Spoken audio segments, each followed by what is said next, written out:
And every parent is asking the same question about how do I guide my child when all they want to do is play video games? Okay, number one is every kid, they're now addicted to video games. The thing that you told them, don't pick that thing up, don't do it, now became their lifeline. So it's a really interesting new dilemma. First, parent, if you guys aren't aware of something, there is the best resource ever for any parent. It's called Common Sense Media. Teachers may know it, but I don't know if you know it. So write it down and put it in the back of your phone. Common Sense Media. What is it? Well, first of all, it's a group of professionals like doctors and psychologists. And the second thing they do is they do the best state-of-the-art research on kids and any kind of digital devices.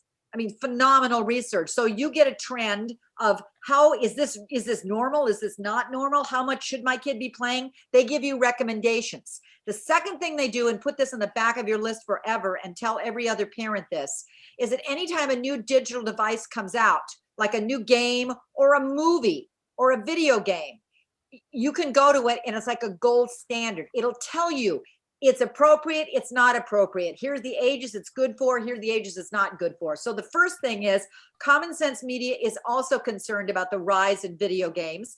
NBC did a huge report on it. And you can also Google something, a really interesting article that you may want to read as a group or by yourself. In the New York Times, probably 2 or 3 weeks ago, kid addiction to video games. What happened and what all of us are saying is that first, we should have been prepared for it, because honestly, when you're social distance, the only hope a kid has is being connected with another human being. And the source that we told him not to was now the video game. But what now happened is we threw the rules out, and rightly so, because we have digital Zoom lessons. We also want to keep them occupied. We're working and we're all exhausted, and we say, go for it. What every researcher is now telling you, now is the time to start weaning back and taking back the rules, because every kid is doing it far more than you'd want to. Now, that said, here's what the rules are. You got to strike a balance between what's online and what's offline. If the kid is only doing online activities, you're actually robbing the kid of learning his real strengths. I guess that wouldn't, Bill Gates and Stephen Jobs would probably be the the ones off when they were kids. In that case, you'd go, no, that's actually a strength, because that guy is inventing half the stuff he's on. So that's interesting. Stephen Jobs, by the way, as a kid, raised by the perfect parent. He was adopted, but what the father was a mechanic. Used to bring home the best stuff for him to just tinker with all day long in the garage. That's what he was doing. He was online, but he was tinkering. So his curiosity was going up 5 levels. Your rule in your house is using the word with. You may play the video game, but you need to be with someone. Or you may be on that text, but you need to see someone. Because the biggest problem we have is that children's ability to be socially connected with one another, we are now looking at a dismal spiral. In fact, this morning I was on calls with Dubai and Vietnam. They were worried about their kids. Coming up tomorrow is Hong Kong. They are worried about, everybody across the world is worried about it, because the kids are now not able to read each other. Your empathy levels go down when you can't see somebody's face. So step one is do this week without even setting your rules. Watch your kids and see out, just kind of take a little, don't let them see you, but you can actually look at how often are they on digital devices? How often are they on the TV? How often are they on the texting? How often are they on a video game? And then you can start striking the balance, because some kids are shockingly not on them very often. Then the biggest problem you've got to do is introduce, what is he going to do instead? That what is he going to do instead piece is the one the kids will go, I don't know, because they're very good at what they're now doing, which is the digital device. Some families are doing it. I've got a mom who's been sending me, honestly, gosh, her kids are 3rd grade, 4th grade, and 5th grade, knitting. She got her kids involved in knitting. Grandma started Zooming online, and she says, I wish I could show you them. They're absolutely amazing. If I can find it by the end of the day. The kids are just precious. Now they're going one step more. She found a group in Save the Children in Bangladesh. I kid you not. The kids got so good. Did you know that that most parents do not name their child for the first 6 months because they're not likely to live? The reason they're not likely to live on a scale of 1 to 5 is the cold. So what the kids are now doing is making hats and sending them to Bangladesh. So it's like win, win, win. I'm saying you got to introduce something as a hobby. And if your kids don't know what else to do instead, some families are doing hobby days. She's doing knitting as a week and she goes, oh my gosh, they're into it. But she found a way to get them into it by showing them a Save the Nation tape. And she's, oh my gosh, Mom, we got to do this.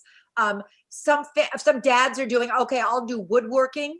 See if my kid likes woodworking, but slowly start introducing. It's critical because if you don't, what'll happen is a lot of the other character strengths will go down. And frankly, what'll happen is the kids, if you're too hooked into social media, you actually become more stressed and your anxiety level, it counters it. It goes up. It doesn't go down.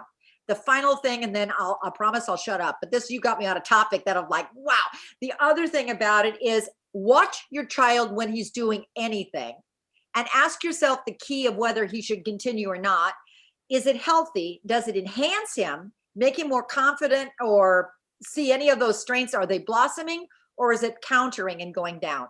If so, then you go, so what am I going to do instead? Set some new expectations. Make sure ideally that the other parenting partner in the house is buying it with you. And if you need to, the other thing is, don't you have to be the tracker. Many parents are getting tired of having to be the nagger. So they're putting on a sand dial or they're putting on like time it. And when the timer goes off, it's done.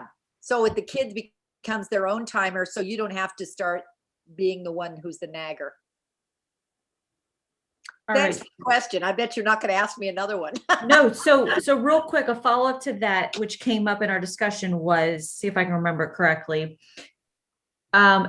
A parent came up with a list with their kid of all different things they love to do, with technology, video games being one of them. And it's something they're really good at too, because we're trying to find things they're good at and their strengths, etc. But then when they go to that list, the kid just always goes back to the video games. So how do you get your kid interested to do the other things that he put on the list? Because what happens is he doesn't have time to do anything else on the list because he's going back to what he's good at. You always revert back to what your strength area is. And if he's really good at Fortnite, that may legitimately be a strength. But the problem is it starts robbing him of other opportunities to expand his horizon. How old is the kid? Do you know how old the child is? 8. Okay, because what happens is at that age, they become pretty fluent in that particular area and they can counter it. Well, and you can be the one, just come up with what are rules in the house, why we buy into the rules, and we're going to experience and expose ourselves to different things. This week, and you can use yourself as a model. This week, I'm taking up knitting. Yeah, whatever it is, I'm just faking it. But if you started doing that in maybe even a family mantra, in our family, we expose ourselves to different things. And we stick to the different things. There's a great rule that's called the one hard rule in perseverance. And it helps the child after a while realize that's just the rule in the house. You can't give it up once you start it because it takes a while to finally get good at something else. See how long it took you to get good at Fortnite? Because you put over and over and over so much time and effort into it. But now let's see something else that you'd love to do. It's really good. It's gonna be rocky. Just warning you. And look at the support group you have. They're all going to say, did you do it? If you tell one other woman your goal, they're going to call you up and say, so did you do it? Because you're going to be prepared for a backlash because he loves what he does. He's probably is pretty good at it. But in the end, it's maybe your new rule is, but it's got to be something with someone. Maybe what is he missing out on that he's not developing? Because these are the key ages. And the biggest thing that most kids across the country are saying what they missed out on was any kind of personalized connection. And that's taking them down a notch. And actually, that's one of the biggest reasons why we have seen such a rise in stress and anxiety amongst kids that's unprecedented. By the way, it's not just the US. 94% of counselors in Hong Kong say we need some kind of signs on depression. We're worried about our kids. It's universal of what's happening. And the pandemic has done a royal number to us all, but now we got to backtrack on and we got to take back the parenting. Awesome. Okay. I'm going to move on to question 2. I got to read it. So I cheat. I can read it to you. Go ahead. You want to read it? Go ahead. I want my kids to work hard and be successful, right? We want our kids to work Yes. hard. We want our kids to be successful. We want to have high expectations for them. We don't want them to be lazy. We want them to know our expectations. So they're either strict, really strict, or then we reduce our expectations. So how do we find that healthy balance? Is too much structure wrong? Yeah, it's a fascinating question. And it's the one question that every parent and teacher wants to know, because resilient children have agency. That means they feel like they have a sense of control over their life, and they don't have somebody, the outside person, always helicoptering, hovering, and managing. That said, that's not so easy when you're 3, is it? Because you need hovering, and managing. So the whole goal of the long haul of parenting is slowly start stepping back. And you got to figure out how you do it and when. Right now, your key is to look at your footwork. How often are you managing and hovering? Here's the things that first, what is the best expectation for a child? First part of that question. The best expectation is one step over what they're currently successful of doing. So you gently start stretching and stretching and stretching, because you want them to get better and better and better. But if you went 5 rungs ahead, there goes the kid. He feels like he's failed. So think of a rubber band.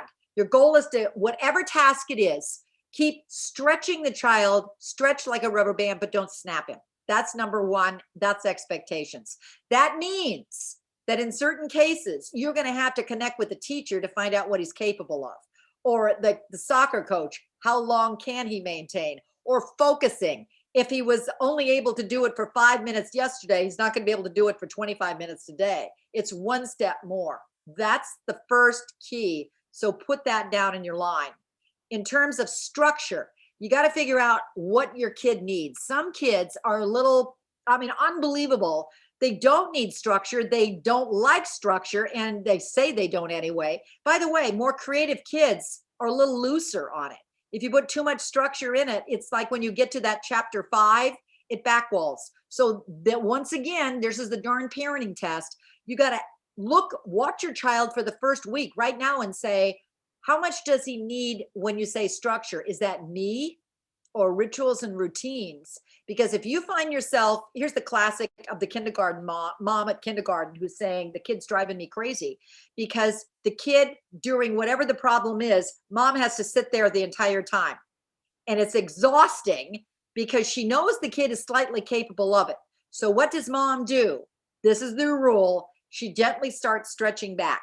And how she does it is, you do the first problem, I'll come back and help you with the second. Then a week later, you do the first row, I'll come back and we'll do the second together. She gently starts stepping back so that the kid finally begins to realize, I got this. And that's what a thriver does. It is probably the hardest question and the most critical question on raising the thriver, so that they feel like they have a little bit of control over their own life. Whoever asked the question, dig in and ask me again if there's something else I missed.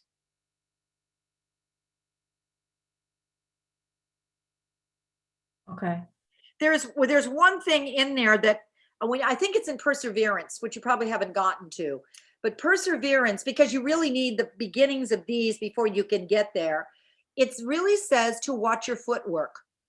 And as your kid gets older, what you'll begin to see is too much structure is you're always by the child and you're pulling him. You're hovering. What you then do is say, okay, I'm doing the one and I'm doing the hovering, and I realize it. Yay, you're realizing it. What you then do is say, okay, I'm going to now step side by side instead of pulling him, and help him learn. For instance, anytime you teach a skill, you teach it, you show the child, then you do it together with the child. Then you ask the child, show me that you can do it. And once he can, sorry, sweetie pie, you're on your own. Now you step back. So the key is, can the kid do it without you? Then start slowly stepping back until pretty soon what'll happen, this is the gold mine. The child now pulls you and say, come on, mom, we got to go do this. This is really cool. Does that happen overnight? Nothing happens overnight in parenting.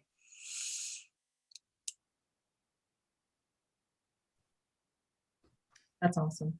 Well, I'll go on to the next question, but if someone wants to add to that, you can totally add at any I time. don't know. The problem is I don't know the particular situation, the particular kid. So I'm just throwing out everything based on. Yeah, no, this is really good. So definitely pipe in at the end for anyone who wants to share. So number 3, do you know of any studies that show a decline in religion over the last decade that could also be impacting the decline in empathy? Yeah, I wrote a book called UnSelfie, and I was trying to figure out why it was going down 40% in 30 years, and it's ding, ding, dinging. And I began to see it's not everywhere. In certain cultures, it maintains. Now, when I look at the culture that it seems like empathy isn't nosediving, number one is the more technologically driven the country, no matter where in the world I am, the more the empathy is going down. The second thing is the bigger the area, empathy breeds in a village, meaning about 150, says Susan Pinker. As it gets bigger and bigger and bigger, the village effect goes, and there goes the personal connection, that goes down. The third thing is value structures or religion. And I see that particularly when I'm in Laos and when I was in Burma, I found smaller places that are more value driven. I mean, even in Laos, in the little villages, they have, can you imagine, character mantras? Here's what we stand for. And then you go to New York City or the Bronx or LA, that's the last thing you see. I have not seen verbatim a study that says as religion goes down, empathy goes down. But I've sure seen a lot of studies as character goes down, empathy goes down. And there certainly are every study galore saying that religion is clearly going down as well as spirituality. So it's going to be an interesting one. I'll keep an eye out for you. Boy, I was reading one book that summed that up, and I can't remember where it was. But if it comes to me, I'll let you know. And it just simply means that empathy breeds in a caring culture. Empathy breeds in a culture that has inclusiveness, that simply stands for here's what we're about. We're about each other. We're about caring. We're about all of those wonderful virtues that are lying dormant, and it's modeled.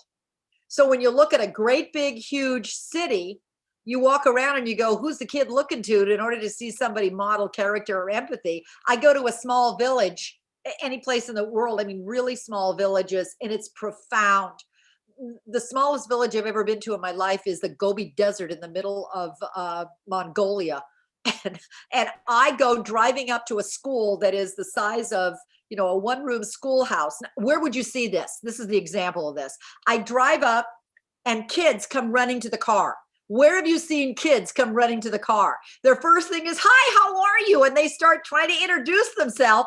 And then one kid comes to the car first, so I hand her a piece of candy. Another kid comes up running to the car. The kid turns and looks at the other kid, realizes she only has one piece of candy, and tears it in two and goes here. And I'm going, oh, where would you see that?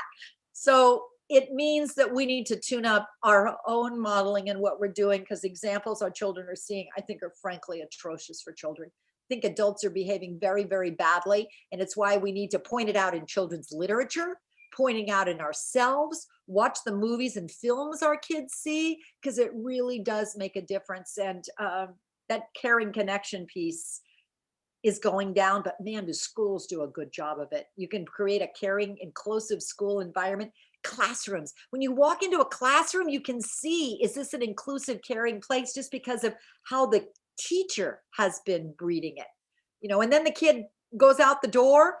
My favorite example of that one was the story about the little guy my birthday party for my 5-year-old. And this kid, I always said, you got to invite everybody. Well, I didn't realize that this kid was, an interesting child. Had a very short attention span, but I'll never forget, because he came screaming in the house. Where's the mom? Where's the mom? I got to find the mom. I thought somebody was dead. I said, I'm the mom. What do you need? He goes, what are your rules? I said, what do you mean? What are my rules? He goes, my mom says I got to know what your rules are so I don't get in trouble. So what are your rules? I went, oh, bless the mother, and taking her out to lunch, because she had instilled in her kid, people may have different rules. I expect you to follow our rules, but you go find out what her rules are so that you get along. And I went, oh, bravo. That's so great. That is so great. Well, I love how you said that we have to, am I muted? Can you hear me?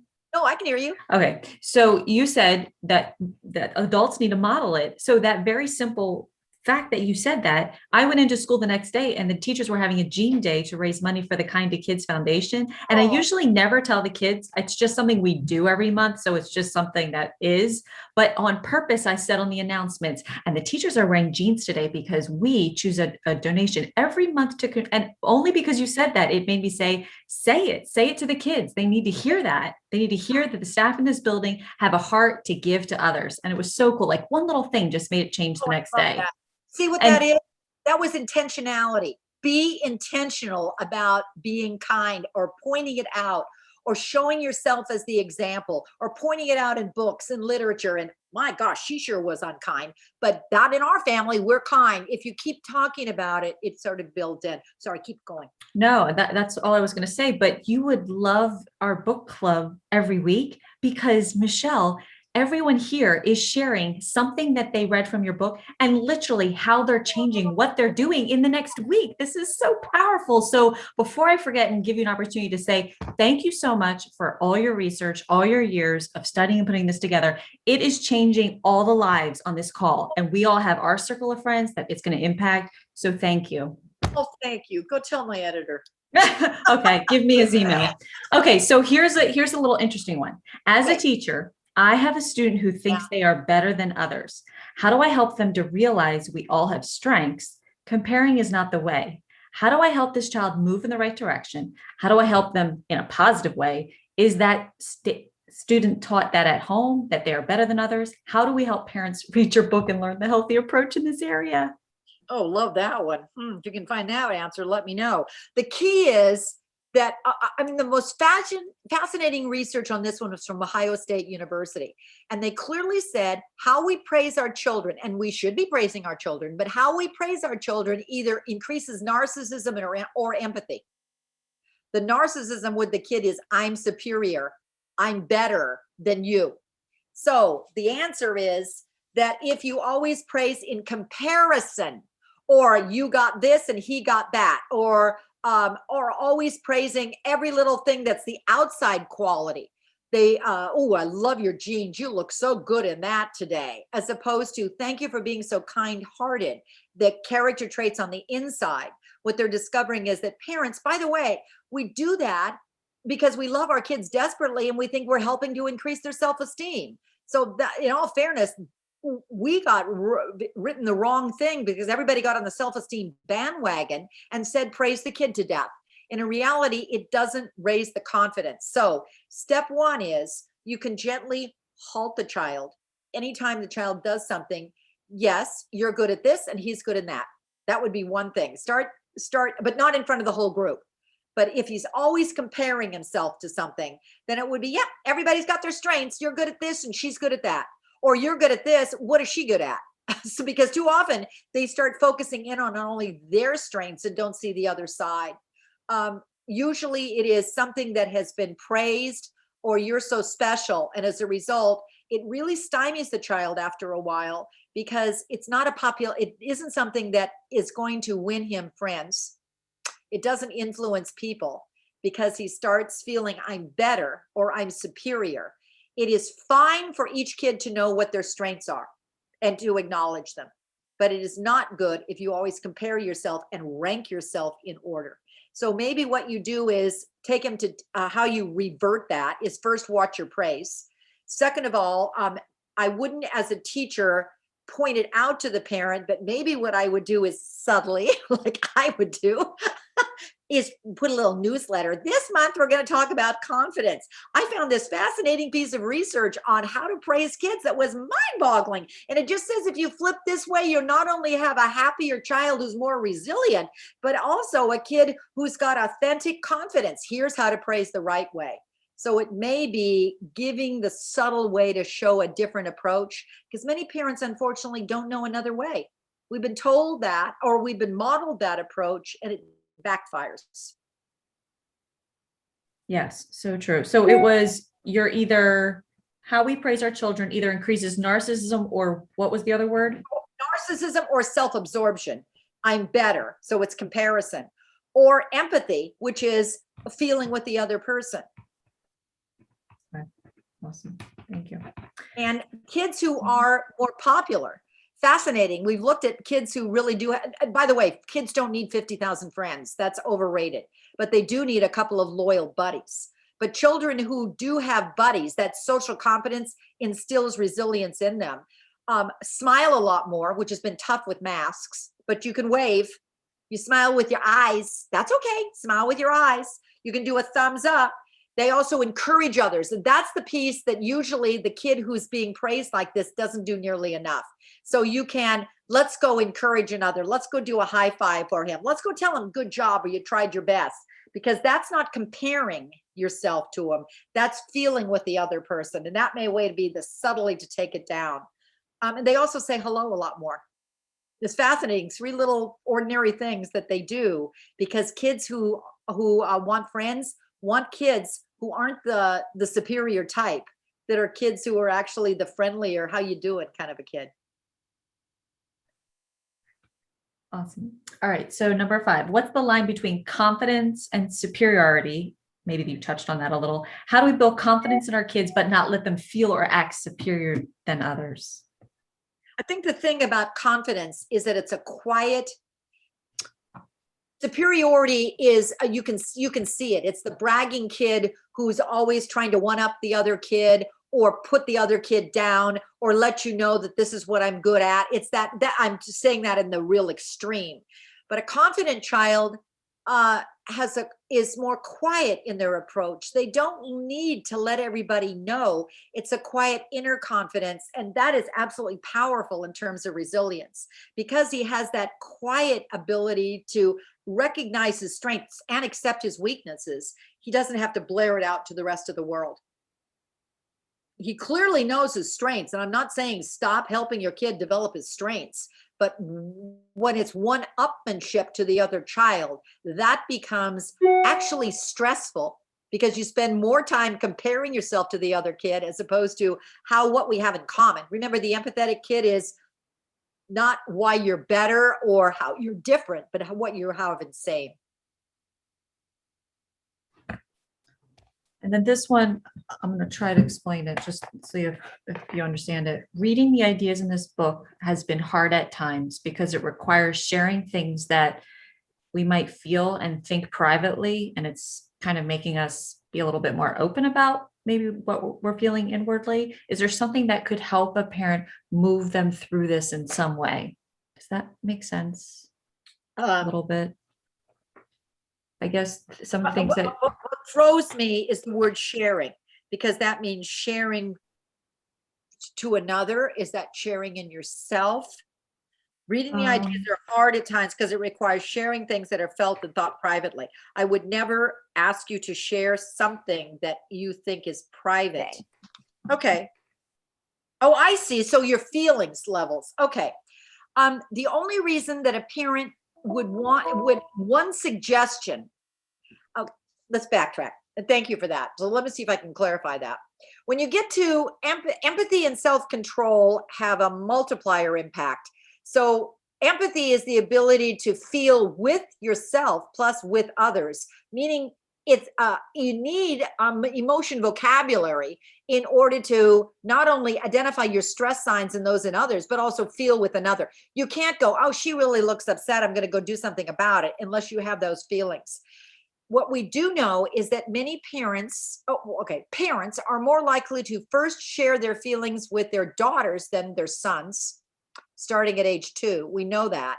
So we already have this thing as kids get older, our teen boys are already having a problem with verbalizing feelings. One way to help them is for parents to talk feelings more openly. Do you have to? No, but if you don't, then usually your kids won't. So when you share emotions in a family, it's called emotion coaching. John Gottman did it. You may want to look that up, whoever asked the question. Because John Gottman is probably one of Gottman, probably from University of Washington. He is probably one of the foremost authorities in relationships. And he says the basis of relationships with kids, you as the parent with your child, and you with your spouse, is respect. And one way that you create the respect is to acknowledge feelings with each other. So if your kid wants to go up the level and is really sharing something more difficult, it's going to be harder for him to share, I'm really upset about this, mom, because if he wasn't given permission to feel. That's the reason for it. A simpler one would be, some parents are doing signs. Like when you go to the ER, when you're really in pain, asks on a scale of 1 to 7, how bad is the pain? 7 is you're a volcano about ready to explode. 0, you could go to sleep right now. What some parents are doing who don't want to verbalize feelings is they're showing signs instead. That could work. Teachers are doing that. We're doing feeling check-ins in our classrooms a lot. But that permission to feel and share the feeling isn't certain cultures that I visited, we're not so primed to do that. But it may be that maybe I need space or a privacy about it. It just is going to be a difficult thing later on, because the way well, okay, you could do it with your reading books. As we're reading a book, how would you feel if you were Charlotte? How would you feel if you were, oh my gosh, Stone Fox, and cry your way through it? Those kind can emote the feeling, because without a feeling vocabulary, your child is really going to be stumped for developing not only empathy, but some of these other core competencies. If a parent is not feeling comfortable sharing the feeling, first you can work on it and see, is it something that parts I can share, not all the time going around, I'm really frustrated. By the way, your kid will already know it, so you might as well say it. But the second thing is, you could also find other ways to do it. Watching the movie Inside Out is a fabulous learning experience for a kid, being able to talk about feelings and emotions. Asking the question, how would you feel if that happened to you? What would you need in order to feel better? As you're watching the news, the hurricane just hit. Could be a fabulous one. And the one parent asked, because of Michelle's marshmallow study, they're saying that they heard or read somewhere that the relationship between delaying gratification and educational success was a debunked theory. We weren't sure. Oh, there's, interestingly enough on that one, I read also, because I was looking at, by the way, that research is a little bit contrary, but I went and pulled his book, which was more recent after he did that other study. And the other one is called Focus. The single thing that was defunct on that, go to Angela Duckworth. If you look at her book, Grit, oh my gosh, she's just a mind-boggling one. She took his original research, then they went on Martin Seligman and Angela Duckworth worked together. They found a similar thing. It wasn't that it was a marshmallow, but the ability to delay gratification was highly correlated to grit and perseverance. But the single most important thing on all this one is that the reason the kid had the ability to delay gratification that even he realized was wrong 40 years later was because the parent had taught the kid how to delay gratification. We all thought, even he thought during the time when he was reading this, that God, some kids have it and some kids don't. But it took him quite a while to keep reviewing years and years later, until finally when that book came out. I think he's passed away since. I hate to say that, but I think he did. But that was his most recent book. And he finally said, I'm wrong. I know that it's highly correlated to achievement. But the reason the kids can delay it is because the parents have taught them some kind of a focusing strategy. For instance, you'll see, I was blown away by putting a frame around the image. If you visualize the marshmallow with a frame around it, it actually helps you so you don't eat it. If you look at the marshmallow and say, it's not a marshmallow, it's really a bug, the kid is less likely to eat it. There was like parents had taught these kids ways to stop, so they delayed it. And as a result, it stretched their abilities. Kids by nature, 4-year-olds mostly will chomp on the marshmallow, but he looked at the why some kids at any age are. As you're reading that chapter, I'll tell you one little secret about that chapter. Tools of the Mind, I think, is one of the coolest preschool programs I've ever seen anywhere in the world. Okay, now I first read about it in Paul Tuff's book, Why Children Succeed. And then Tools of the Mind, I kept looking at it because these were children who really would have all eaten the marshmallow. But for some reason, when you walk into those classrooms, there's no behavior problems. Kids are by nature the calmest kid you could possibly imagine, and they're not easy children. So what the heck are they doing so right? Debbie Leong is the researcher who worked with another researcher way back when, studied Vygotsky's work, and said self-control is more important. You have to learn self-control, and then you can focus and get on the mind. But she said one of the reasons for it is very similar. Kids need mediators. A mediator is, if I'm going to play with the blocks, most kids are going to forget they're playing with a block. So watch what she does. The first thing in play group is each kid sits down and goes, I'm Johnny. I am going to play with blocks. Draw a picture of it. He holds it. When he forgets that he's supposed to be playing with the blocks, the teacher said, Johnny, what are you supposed to be doing? He looks at it. Oh yeah, I'm supposed to be playing with the blocks. That helps him. The play plan. The play plan. That was so brilliant. Yeah. I love that. I highlighted that whole area, and I want to go around to every early childhood center and be like, have you heard of this? This is amazing. You should look into this. Fabulous YouTube tapes. But I have to tell you one other thing. You ready for the best part of this story? For me anyway, as the writer, because I'm going, oh, I love this strategy. I love Vygotsky. I mean, I still have his books on from way back when. I'm going, oh, this person. So I emailed to Tools of the Mind. And I say, I really would like to interview this Deborah Leong, who is the founder of it. I need to know. Within seconds, she emails back and she goes, are you Michelle such and such? Did you graduate from Saratoga High? Because we were roommates. No we way. went classmates together. And I went, oh my God, Debbie Leong, and you married Rob Lowe.